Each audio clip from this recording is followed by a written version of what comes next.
A very special birthday gift for a cheating husband. My husband's birthday is almost here and I still haven't found the right gift for him. What to get for the man who has everything? What can you give a man who treats you like he owns you and you're just another one of his many possessions? What can you give the unfaithful asshole who has sex with his secretary during lunch and your sister every Tuesday and Thursday night? You give him something special. Something very special. I married Harry after my first marriage, which turned out to be a disaster. Harry was charming, attentive, and after our 6th date, I discovered that he wasn't bad in bed either. But as I said, my first marriage had been a complete failure, and I was in no hurry to repeat it.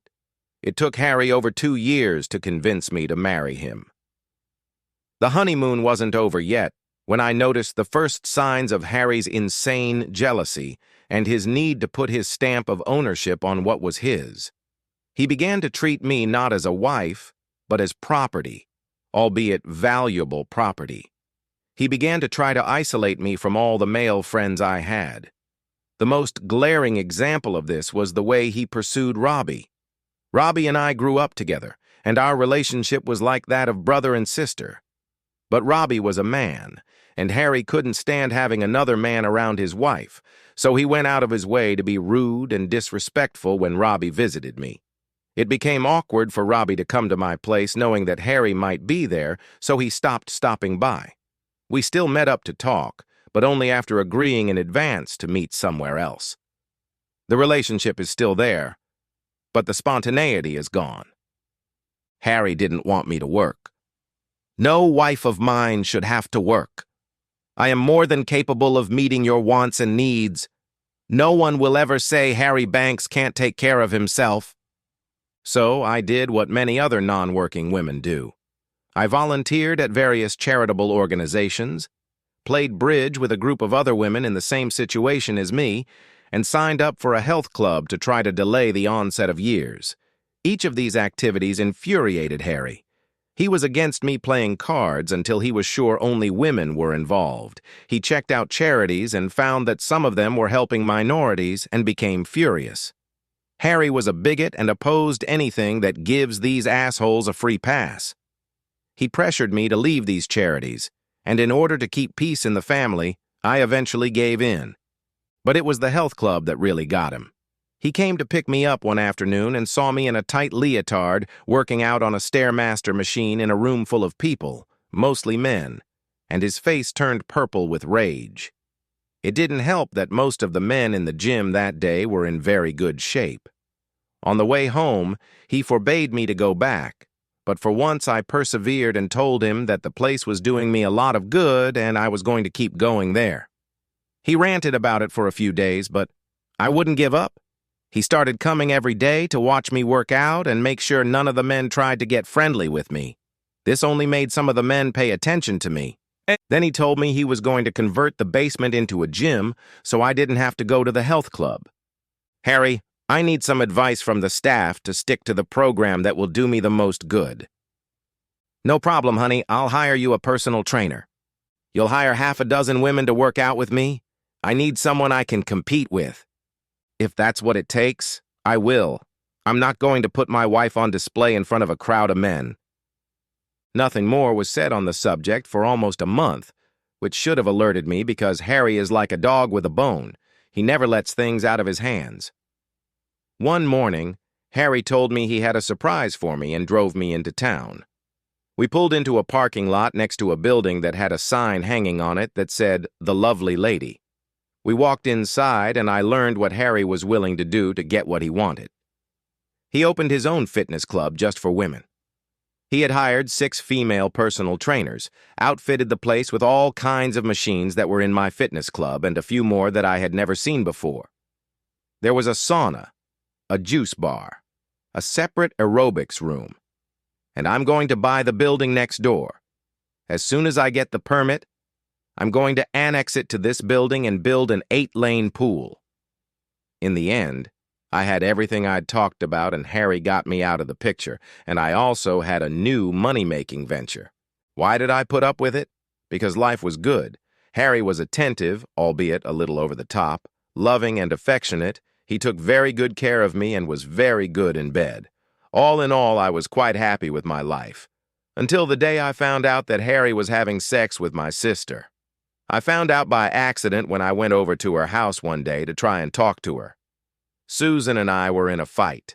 We hadn't spoken in 4 years.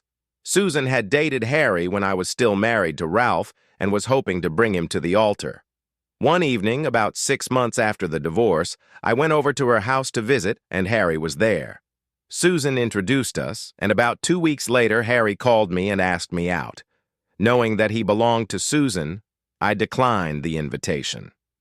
For the next month, he called me twice a week, and I politely declined. One day, when he called, I bluntly asked him not to call me again. I'm not in the habit of dating my sister's boyfriends. Is that what the problem was? It shouldn't be. I haven't seen Susan in months. That evening after work, I stopped by Susan's house to visit her and asked how things were going with her and Harry. Nothing. He told me he didn't feel we were right for each other and stopped seeing me. I haven't heard from him in about 2 months. How do you feel about that?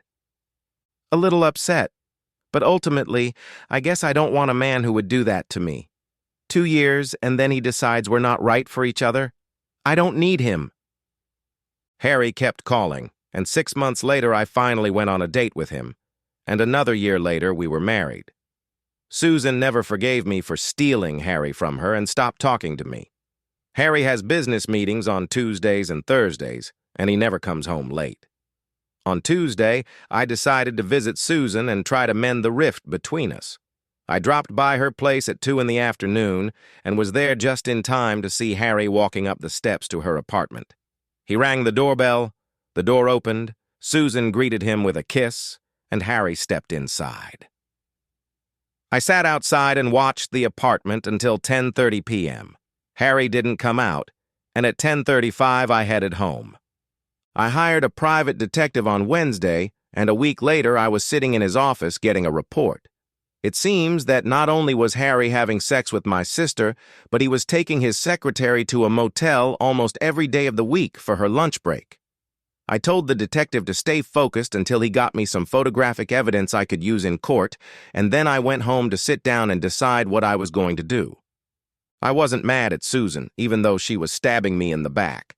I knew she probably loved him and had long before I came along. And love can make a girl do stupid things like have an affair with a married man. I wasn't stupid. I knew she thought she was getting revenge on me, but part of me, a very small part of me, thought that maybe I deserved it. Maybe I should have stayed away from Harry, even if they had broken up. I couldn't even get mad at his secretary. I don't think Harry could threaten Frida with a job if she didn't put out. No, most of my resentment was directed at Harry, and whatever I did would be done to Harry. 2 weeks later, the detective handed me the necessary evidence and I began to make my plans. Harry's birthday was coming up in 2 weeks, and I was going to make it a memorable one. It took 2 weeks to get everything organized.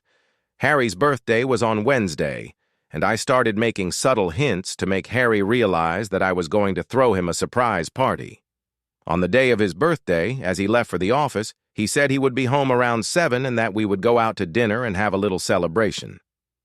No, baby, I want to stay home tonight and celebrate in private. Okay, sweetie, if that's what you want. At 7:10, Harry burst into the house shouting, Honey, I'm home. I'm upstairs in the bedroom, baby. Hurry up and see what I got you for your birthday. Harry opened the door to the darkened room, turned on the light, and shouted, Surprise! Surprise! As several pairs of hands grabbed him. What is going on here? Shouted Harry as 3 men sat him down on a chair and tied him to it. It's a surprise party for your birthday, Harry. Harry looked around the room, and at first was a little confused at what he saw. There was a large Hispanic man lying on the bed. There were 2 other men, 2 Hispanics, 3 Asians, and they were all without clothes. And there was me, his property, and I was also without clothes, unless you counted thigh-length nylon shoes and CFM sandals with 5-inch heels. I pointed to the bed. That's Jerome, and he's just finished having sex with me. Then I said, This is your present, birthday boy. Now just sit back and watch your birthday.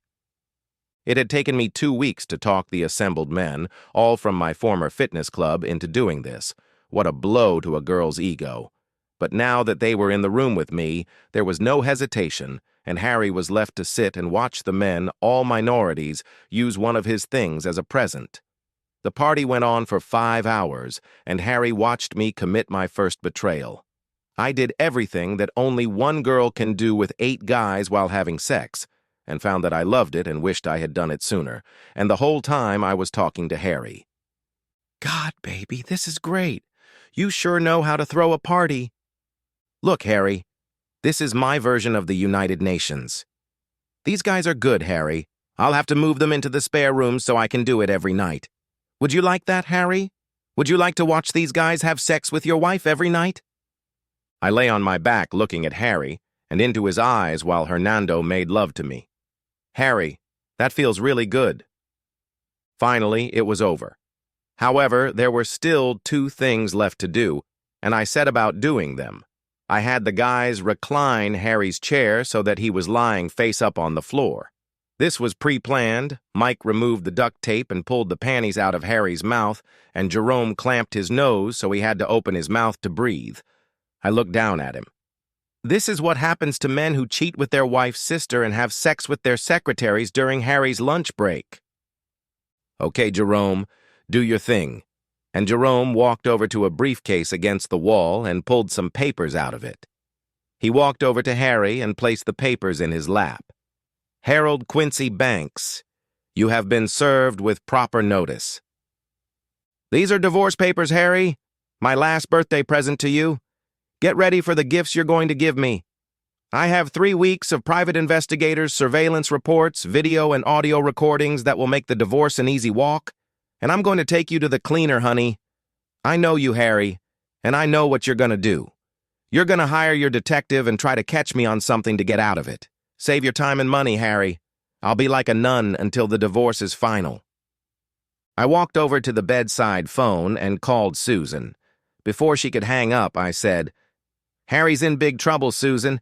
He's tied to a chair in his bedroom, and if someone doesn't come and free him soon, he may shit himself and sit on it until someone finds him. I'm divorcing him, and you can be with him, but I'd be careful if I were you. Besides you, he's also sleeping with his secretary. And if he cheats on me with both of you, he'll cheat on you too. I hung up the phone and got dressed. My things were already packed and in the car, and as I left the bedroom, I turned and looked at Harry and gave him my sweetest smile. Happy birthday, by the way, Harry. And then I left. The end. Subscribe to my channel. Thank you.